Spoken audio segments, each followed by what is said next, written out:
Hi అండి, అందరికీ నమస్కారం. Welcome to Renu vlogs. ఇప్పుడు కార్తీక పురాణంలోని 7వ అధ్యాయంలో ఉన్నటువంటి శివకేశవార్చన విధుల గురించి వశిష్ఠుల వారు జనక మహారాజుకు ఏ విధంగా వివరించారనేది ఈ 7వ అధ్యాయంలో తెలుసుకుందాము. వశిష్ఠుల వారు జనకున కింకను ఇటుల బోధించిరి. రాజా, కార్తీక మాసము గురించి, దాని మహత్యము గురించి ఎంత విన్నను తనివి తీరదు. ఈ మాసంలో మహావిష్ణువును సహస్ర కమలములతో పూజించిన వారి ఇంట దేవి స్థిరముగా ఉంటుంది. తులసీ దళములతో కానీ బిల్వపత్రములతో కానీ సహస్రనామ పూజ చేసిన వారికి జన్మరాహిత్యము కలుగును. కార్తీక మాసమందు ఉసిరి చెట్టు కింద సాలగ్రామముంచి భక్తితో పూజించిన ఎడల వారికి కలుగు మోక్షమంతింతా కాదు. అటులనే బ్రాహ్మణులకు కూడా ఉసిరి చెట్టు కింద భోజనము పెట్టి తాను తినిన సర్వ పాపములు పోవును. ఈ విధముగా కార్తీక స్నానములు దీపారాధనలు చేయలేని వారు ఉదయం సాయంకాలం ఏ గుడికైనను వెళ్ళి భక్తితో సాష్టాంగ నమస్కారములైనను చేసిన ఎడల వారి పాపములు నశించును.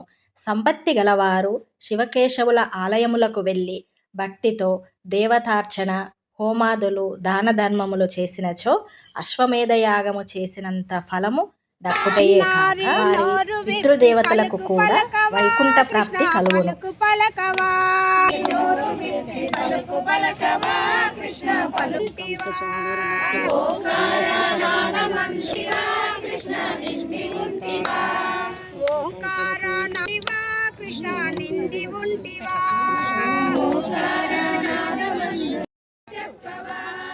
సత్యధర్మ శాంతి ప్రేమ చాటి చెప్పవా కృష్ణ, చాటి చెప్పవా. సత్యధర్మ శాంతి ప్రేమ నడచి రావా. జై శ్రీమన్నారాయణ, జై శ్రీమన్నారాయణ, జై శ్రీకృష్ణ. శివాలయమున కానీ వైష్ణవాలయమున కానీ జెండా ప్రతిష్ఠించినచో యమకింకరులకు దగ్గరకు రాలేరు సరికదా.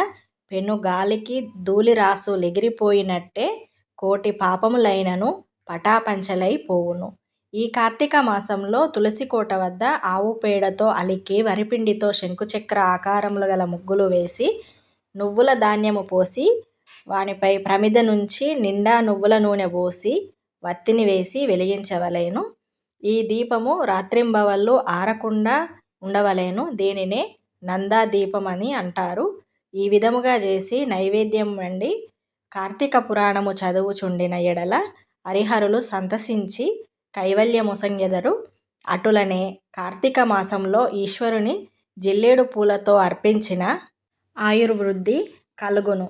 సాలగ్రామమునకు ప్రతి నిత్యము గంధము పట్టించి తులసీ దళములతో పూజించవలెను. ఏ మనుజుడు ధనము బలము కలిగియు కార్తీక మాసమందు పూజాదులు సలపడో ఆ మానవుడు మరుజన్మలో శునకమై తిండి దొరకక ఇంటింటా తిరిగి కర్రలతో దెబ్బలు తింటూ నీచ స్థితిలో చచ్చును.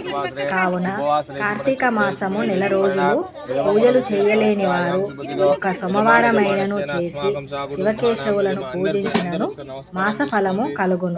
కనుక ఓ రాజా, నీవు కూడా ఈ వ్రతమాచరించి తరింపుము అని చెప్పాను.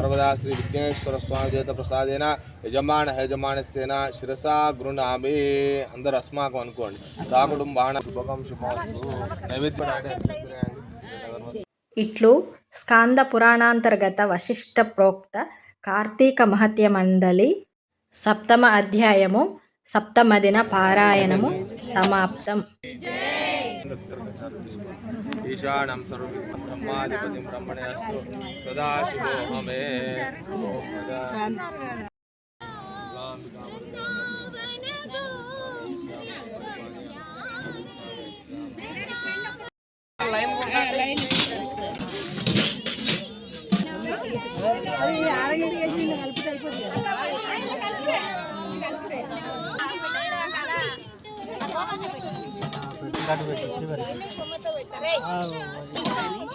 పెట్టండి